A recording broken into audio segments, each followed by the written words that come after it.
तो हम मेष लगन की कुंडली में विभिन्न भावों में बुध और केतु की युति के बारे में चर्चा कर रहे थे। इस वीडियो में देखेंगे अगर बुध और केतु की युति आपके मेष लगन की कुंडली में 4th हाउस में हो तो इसका कैसा प्रभाव पड़ेगा आपकी लाइफ पर। यहाँ कर्क राशि में दोनों स्थित होंगे बुध और केतु। अब आपको ये देखना है कि यहाँ बुध वक्री है या नहीं है। अगर बुध यहाँ वक्री हो जाते हैं तो उस केस में यहाँ केतु का प्रभाव बहुत ज़्यादा बढ़ जाएगा बुध पर। ऐसे में आपको ऐसा हो सकता है कि शुरुआती एजुकेशन में काफ़ी सारी रुकावटें आई हो, परिवार का पूरा साथ नहीं मिला हो, इवन माताजी के साथ भी काफ़ी ज़्यादा आपके ओपिनियन डिफरेंस देखने को मिली हो आपको, और परिवार की तरफ से आपको पूर्ण रूप से एक अच्छी केयर नहीं मिली हो स्टार्टिंग में।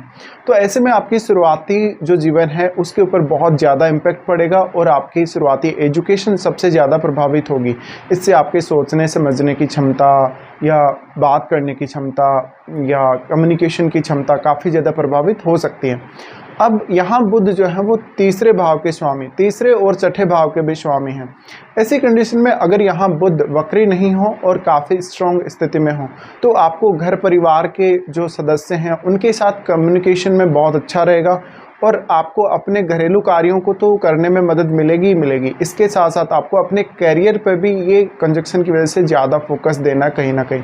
अब आपके 10th हाउस में राहु स्थित होते हैं तो राहु की स्थिति यहाँ पर आपको काफ़ी अच्छी देखने को मिलती है और बुध की दृष्टि राहु पर पड़ती है। ऐसी कंडीशन में आपको बुध जरूर सपोर्ट कर सकते हैं, लेकिन वक्री होने के केस में ही आपको सबसे ज़्यादा प्रॉब्लम्स आएंगी।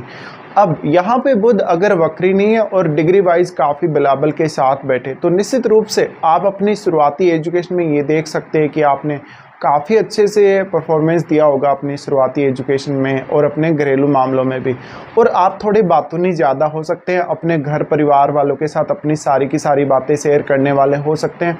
अब यहाँ बुध तीसरे भाव के स्वामी होने की वजह से अक्सर आपने अपने घर से दूर लगातार ट्रैवल करा होगा छोटी आयु से ही, चाहे तो आपने अपने एजुकेशन पर्पज़ के लिए या किसी न किसी काम के लिए या इवन बाद में कैरियर के लिए भी। और थोड़ा टाइम बाद यानी लगभग आपका जब आप 20 का एज क्रॉस करते हैं या 25 की एज जब क्रॉस करते हैं उसके बाद आपने अपना घर भी छोड़ा होगा और घर से दूर जाकर कहीं सेटल हुए होंगे। लेकिन बुध को हम कम्युनिकेशन के लिए मानते हैं, बुध को वाणी के लिए मानते हैं और इंटेलिजेंस के लिए मानते हैं। तो ऐसे में इंटेलिजेंस की कभी कोई कमी नहीं होगी आपके अंदर। अब बुध है वो काफ़ी मल्टीटास्किंग बनाता है। मल्टीटास्किंग बनाने की वजह से बुध जब भी केतु के साथ आते हैं तो हमें हमारी पूरी की पूरी जो क्षमताएं कभी कभी उसका एहसास नहीं होता और हमें उनका पता नहीं चलता। इसलिए आपको खुद को ज़्यादा से ज़्यादा एक्सप्लोर करने की ज़रूरत है, खुद को ज़्यादा से ज़्यादा पहचानने की ज़रूरत है। बुध और केतु का कंजक्शन कहीं ना कहीं आपको स्पिरिचुअलिटी के बारे में जानने या केतु से रिलेटेड चीज़ों के बारे में समझने, सोचने और विचार करने की अच्छी क्षमता दे सकता है। तो आपको अकल्ट के फील्ड में, अध्यात्म के फील्ड में या धार्मिक फील्ड में ज़्यादा से ज़्यादा रुचि रह सकती है ये कंजक्शन के होते हुए। अब यहाँ बुध 6th लॉर्ड भी है। 6th लॉर्ड होने की वजह से ये कंजक्शन में कभी कभी आपको अपने कलीग्स के साथ एक अच्छा तालमेल बिठाने में दिक्कतें आ सकती हैं। इसके साथ ही आपकी डेली लाइफ बहुत ज़्यादा कॉम्प्लिकेटेड होगी, ऐसा हो सकता है। इसके साथ साथ ये भी है कि आपके या तो वर्क प्लेस में लगातार चेंजेस होते रहे हों या फिर आप वर्क प्लेस पे बहुत अच्छे से कंफर्टेबल फील नहीं कर पा रहे। यहाँ पे अब आपका जो 6th हाउस में कोई भी अगर ग्रह बैठा होगा तो उसका इम्पैक्ट भी कहीं ना कहीं पड़ेगा। अब इस कंडीशन में आपको अपने घर परिवार के कार्यों को कैसे मैनेज करना चाहिए, वहाँ पर किस प्रकार की आपको कंडीशंस देखने को मिल रही हैं, आपके अगेंस्ट हैं या आपके फेवर में हैं, और आपको अपने घरेलू मामलों को पूरी लाइफ के दौरान कैसे हैंडल करना चाहिए, इसके लिए बहुत ज़्यादा सोच विचार करने की ज़रूरत है। अब यहाँ पे जो बुध का एस्पेक्ट रहेगा वो 10th हाउस पर रहेगा। तो 10th हाउस को जब भी बुध एस्पेक्ट करेंगे, अगर बुध वक्री हुए तो यहाँ पर आप बहुत अच्छे से अपने कार्य को हैंडल नहीं कर सकेंगे। अगर बुध वक्री नहीं है और बहुत ज़्यादा बली हैं 4th हाउस में तो निश्चित ही आपको अपने कार्य क्षेत्र में ज़्यादा से ज़्यादा मदद मिल सकेगी।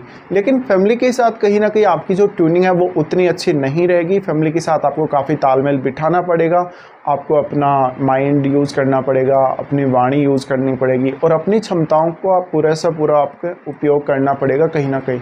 तो कहीं ना कहीं ये जो कमी है वो आपको देखने को मिल सकती है आपके घरेलू जीवन में, और आप अपने घरेलू जीवन से, अपने माता पिता से, अपने रिलेटिव से काफ़ी नाखुश नज़र आ सकते हैं कभी कभी।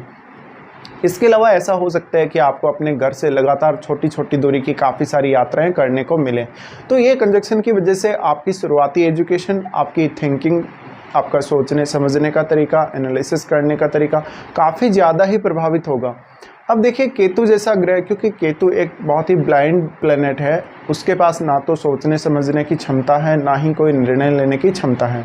ऐसी कंडीशन में बुध जब भी साथ आते हैं तो निश्चित रूप से आपके बुध के माध्यम से आप केतु को ज़्यादा से ज़्यादा एक्सप्लोर कर सकते हैं। आप केतु से रिलेटेड चीज़ों को सीख सकते हैं और बहुत जल्दी अपने जीवन में अपना सकते हैं। तो यहाँ पर केतु रिलेटेड जैसे मोक्ष है, जीवन मरण का जो चक्र है हमारा, और भी बहुत सारा कुछ जो हमारे जीवन से जुड़ा हुआ है, हमारे जन्म से जो कुछ जुड़ा हुआ है और आध्यात्म से जुड़ी हुई जो चीज़ें हैं, उनको सीखने जानने में आपकी रुचि काफ़ी ज़्यादा डेवलप कर सकता है ये कंजक्शन। अब कहीं ना कहीं आपकी माताजी अगर इन सब के बारे में जानना चाहें, इन सब एक्टिविटीज़ में वो इन्वॉल्व हों कहीं ना कहीं, तो उनका असर भी आपके ऊपर अवश्य ही पड़ेगा। तो इस प्रकार से आप 4th हाउस में इस कंजक्शन पर विचार कर सकते हैं।